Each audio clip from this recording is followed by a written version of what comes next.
Sir ಹೇಳಿ sir ಮಾತಾಡಿ sir. ಇಲ್ಲಿ DC ಅವ್ರನ್ನ ಮೀಟ್ ಮಾಡಕ್ಕೆ ಬಂದಿರೋ ವಿಷಯ ಏನಂದರೆ, ಹೋದ್ಸಲಿ ಕೌಂಟಿಂಗ್ ಆಗಬೇಕಾದ್ರೆ ಏನೇನು ಲ್ಯಾಪ್ಸಸ್ ಆಗಿತ್ತು ಅದು ಮೊದಲೇ ಜನರಲ್ ಎಲೆಕ್ಷನ್ಸು ಗೊಂದಲ ಇತ್ತು. ಆಮೇಲೆ ಸ್ಥಳಾವಕಾಶ ಕೂಡ ಕಡಿಮೆ ಇರೋದ್ರಿಂದ ಸಾಕಷ್ಟು ಲ್ಯಾಪ್ಸಸ್ ಆಗಿತ್ತು. ಏನೇನಾಗಿತ್ತು ಮುಂದೆ ಏನೋ ಆ ಥರ ಆಗಬಾರ್ದು ಅಂತೇಳಿ DC ಅವ್ರ ಗಮನ ಸೆಳೆಯೋಕ್ಕೆ ಅವ್ರಿಗೆ ತಿಳಿಸೋಕ್ಕೆ ಬಂದಿದ್ರು. ಬಹುಶಃ ಅವರು 10-15 ಡೇಸಲ್ಲಿ ಮೋಸ್ಟ್ಲಿ ರೀಕೌಂಟಿಂಗ್ ಮಾಡ್ಬೋದು, ಹಬ್ಬ ಕಳ್ಕ ಆದಮೇಲೆ ಆಗ್ಬೋದು ಅಂತ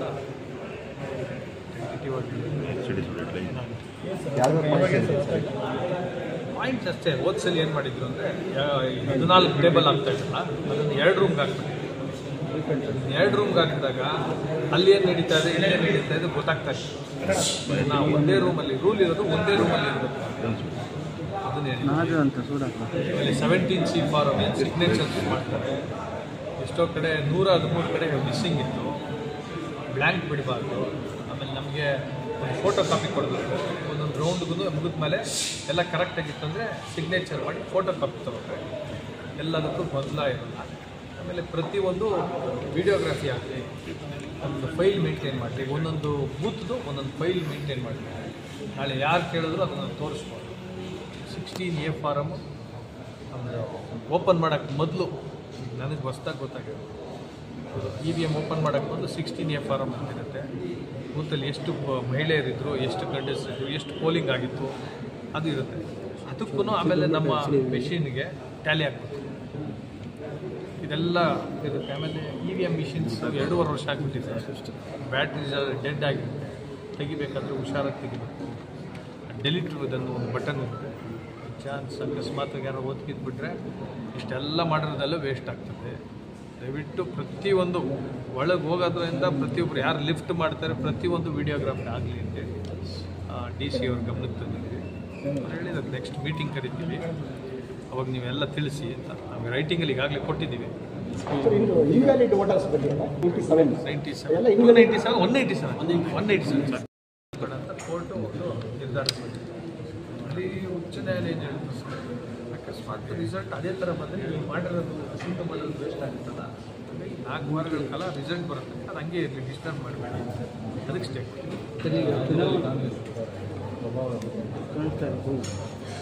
ಇವೆಲ್ಲ ನೋಡ್ತಾ ಇದ್ರೆ ನಮಗೆ ಮೊದಲು ನನ್ನ ಬರೀ ಮಾರ್ಜಿನ್ ಕಡಿಮೆ ಇದೆ ಅಂತ ನಾವು ಹೋಗಿದ್ದು. ಆಮೇಲೆ 17C ಫಾರಮ್, ವಿಡಿಯೋ ಮಿಸ್ಸಿಂಗ್ ಎಲ್ಲ ಒಂದಕ್ಕೊಂದು ಬೆಳ್ಕೊಂಡು ಹೋಗಿದ್ದೀವಿ. ಮೊನ್ನೆ DK ಶಿವಕುಮಾರ್ ಬಂದಾಗ ಕೂಡ ಇದ್ರ ಬಗ್ಗೆ ಅವರೇ ಪ್ರಸ್ತಾಪ ಮಾಡಿದ್ದಾರೆ. ನಾವೇ ಗೆಲ್ಲೋದು ಸುಮ್ಮನೆ ಏನೋ ಹಾಕೊಂಡಿದ್ದೀವಿ. ಸುಮ್ಮನೆ ನಮ್ಮ ಅನುಮಾನ ಇತ್ತು, ನಾವು ಹಾಕೊಂಡಿದ್ವಿ. ಗೆದ್ದರೆ ಅವ್ರಿಗೆ ಏನೂ ತೊಂದರೆ ಇಲ್ಲ ಅಂದರೆ ಗೆಲ್ತಾರೆ, ಎಲ್ಲೂ ಮೋಸ ಆಗಿಲ್ಲ ಅಂದರೆ ಗೆಲ್ತಾರೆ ಅಲ್ವಾ. ಅವರು ಕೋರ್ಟ್ ಆದೇಶನೇ ಅನುಮಾನ ಅಂತೇಳಿ ಕೋರ್ಟ್ ಆದೇಶ ಕ್ವಶನ್ ಮಾಡೋಕ್ಕಾಗ್ತದ? ಅವ್ರು DK ಶಿವಕುಮಾರ್ ಅವ್ರು ಮಾಡ್ಬೋದು, ಅವ್ರು ದೊಡ್ಡವರಿದ್ದಾರೆ, ನಾವೆಲ್ಲ ಮಾಡೋಕ್ಕಾಗಲ್ಲ. ನಾವೆಲ್ಲ ಕಾಮನ್ ಮ್ಯಾನ್ ಇದ್ದೀವಿ. ಕೋರ್ಟ್ ಆದೇಶ ಕಾನ್ಸ್ಟಿಟ್ಯೂಷನ್ ಬೈಂಡಿಂಗಲ್ಲಿ ಇರೋದಲ್ಲ ಅಲ್ವಾ. ಕೋರ್ಟ್ ಕ್ವಶನ್ ಮಾಡೋಂಗಿಲ್ಲ ಯಾರು.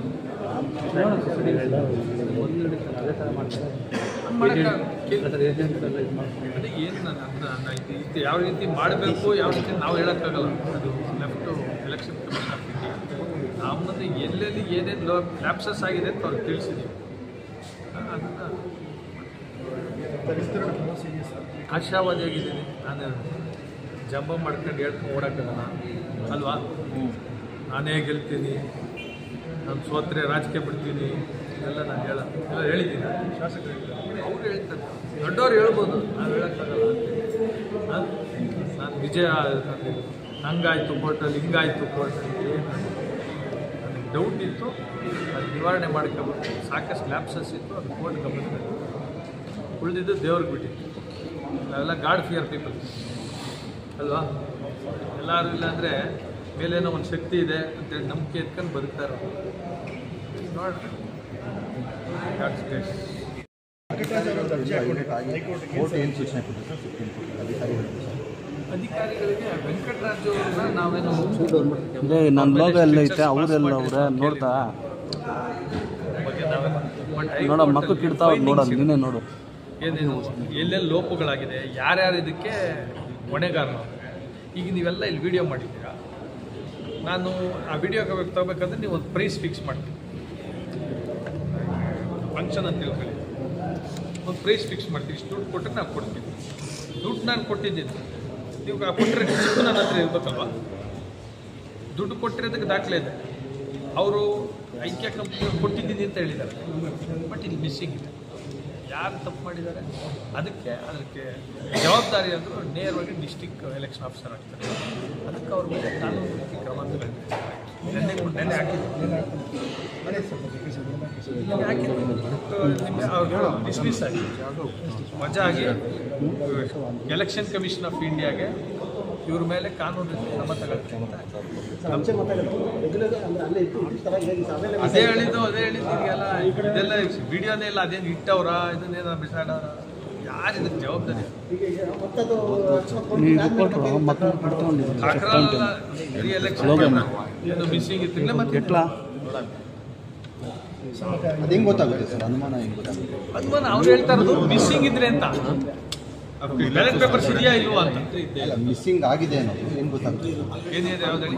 ಇವಾಗ ನೀವು ಹೇಳಿದ್ರೆ ಅದು ನಡೆಯಲ್ಲ ಸರ್, ಅಧಿಕಾರಿಗಳು ಹೇಳ್ಬೇಕು ಸರ್. ಅಧಿಕಾರಿಗಳೇ ಆಮೇಲೆ ಎಲ್ಲ ವಿಡಿಯೋಗ್ರಾಫ್ ಆಗುತ್ತೆ ಸರ್. ಹಿಂದೆ ನಿಮ್ಗೆ ಅವಾಗಲೇ ಹೇಳಿದೆ ಸರ್, ಒಂದು ಡಿಲೀಟ್ ಬಟನ್ ಕೊಟ್ಟಿದ್ರೆ ಅದನ್ನೇ ಹೇಳಿದ್ದು. ಇವಾಗ ನಮಗೆ ಆತಂಕ ಏನಂದರೆ ಈ ಮಿಷಿನ್ಸ್ ಹೆಂಗೆ ಮೈಂಟೈನ್ ಏನು ಮಾಡಿದ್ರು ಇಲ್ಲಿಗೆ ಕಳಿಸ್ತಾರಲ್ವ, ಡಿಸ್ಟಿಕ್ ಕಲೆಕ್ಟರ್ ರೂನೇ ಆಗ್ತದೆ. ಏನು ಮಾಡ್ತಾರೆ ಎಲ್ಲ ಕಡೆನೂ ಒಂದು ಅರ್ಜಿ ಕೊಟ್ಟು ನಮ್ಗೆ ಏನು ಹವಾಲಿಗೆ ತಿಳಿಸೋಣ ಅಂತ ಮಾಡ್ತೀವಿ.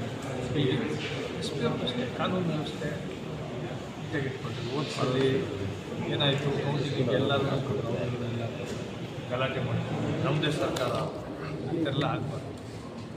ಯಾರ್ಯಾರು ಡೆಸಿಗ್ನೇಟೆಡ್ ಮೆಂಬರ್ಸ್ ಇರ್ತಾರೆ ಅವ್ರು ಮಾತ್ರ ಒಳಗಡೆ ಇರಲಿ. ಲಕೋಟೆನಲ್ಲಿ ಕೊಡಿ ಅಂತ ಹೇಳಿದ್ರು, ಬಟ್ ಅದು ಒಂದು ತಿರ್ಗಾ ಪೆಂಡಿಂಗ್ ಆಗ್ಬಿಡ್ತು ಸರ್. ಪೆಂಡಿಂಗ್ ಅಲ್ಲ ತಂದೆ ಹೇಳಿದ್ರು. ಏನಕ್ಕೆ ಅಂದರೆ ಕೇಸ್ ಡಿಸ್ಪೋಸ್ ಆಗಿಬಿಟ್ಟಿದ್ರೆ ಮತ್ತಿಲ್ಲೇನಾದ್ರೂ ಮಿಷಿನ್ಸ್ ಏನೋ ಕೆಟ್ಟೋಗಿ ಪಜಿತ ನಮಗೆ ಎಲೆಕ್ಷನ್ ಅಲ್ವಾ, ಅದನ್ನು 24th ತಿಳಿಸ್ತೀವಿ. ಮುಚ್ಚಿದೆ ಲಕೋಟೆ ಅಂದರೆ ಏನೋ ಅನೌನ್ಸ್ ಮಾಡಬೇಡಿ, ಇಲ್ಲೇನಾರ ಪಂಚಾಯಿತಿ ಆಗಿಬಿಟ್ಟಿದ್ರೆ ಹಾಳಾಗಿ ಏನಾರ ಮಾಡಿದರೆ ಅದನ್ನು ತಿಳಿಸ್ತಾರೆ ಕೋರ್ಟಿಗೆ ಡಿಸಿಷನ್. ತಿರ್ಗಾ ನೀವು ಅರ್ಜಿ ಹಾಕೋಬೋದು ಸರ್? ಅರ್ಜಿ ಏನಿಲ್ಲ, 24th ಅದನ್ನು ಕೇಳೋಕ್ಕೆ ಮುಚ್ಚಿದ ಲಕೋಟೆಯಲ್ಲಿ ಅನೌನ್ಸ್ ಮಾಡಬೇಡಿ, ಅಲ್ಲಿ ಬಂದು ಅನೌನ್ಸ್ ಮಾಡ್ತೀವಿ.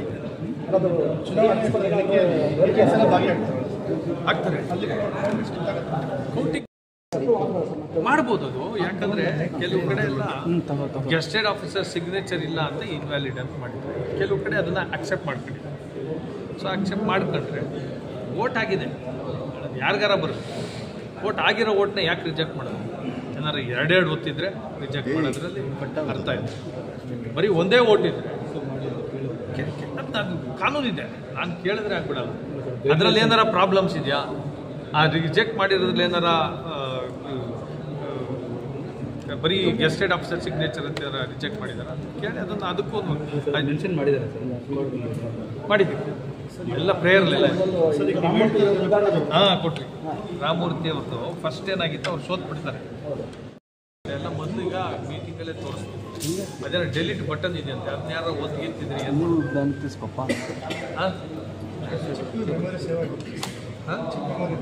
ಡೆಲಿಟ್ ಆಗಿಬಿಟ್ರೆ ಸೇವ್ ಆಗಲ್ಲ, ಅದ್ರಲ್ಲಿ ಇರುತ್ತಾ ರಿಕವರ್ ಮಾಡ್ಬೋದು. ಹೌದಾ, ಕೇಳ್ಕೊಂಡಿದ್ದೀರಾ?